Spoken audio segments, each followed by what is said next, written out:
Kinshasa, capitale de la République démocratique du Congo, cadre choisi pour abriter l'atelier sous-régional du repas racé, le réseau des parlementaires pour la gestion durable des écosystèmes forestiers d'Afrique centrale.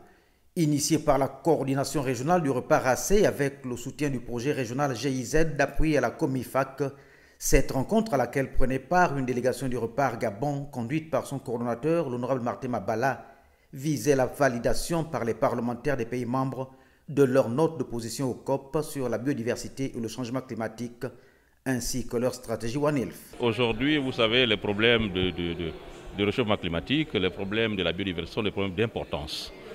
Il n'y a pas que les gouvernements qui doivent s'occuper de ces questions-là, il y a également les parlementaires. C'est pour cela que nous, au sein, n'est-ce pas, du réseau des parlementaires pour la gestion des écosystèmes forestiers d'Afrique centrale, nous nous intéressons aux questions, n'est-ce pas, du climat et aux questions, n'est-ce pas, de l'environnement dans son ensemble.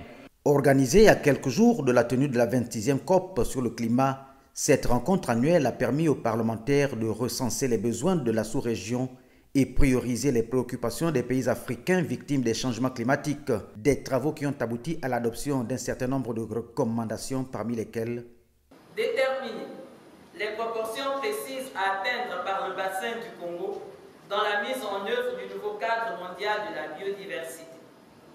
Insister sur la connectivité entre les trois conventions de Rio.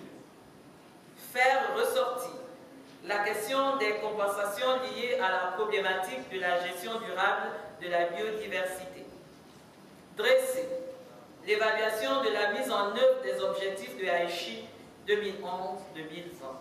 À une soixantaine de kilomètres de Kinshasa, une visite guidée du parc de la vallée de l'Ansel, abritant plusieurs espèces d'animaux protégés et menacés d'extinction pour leur capacité de séquestration du carbone, a permis aux participants de toucher du doigt un modèle type de partenariat public-privé en matière de conservation de la biodiversité.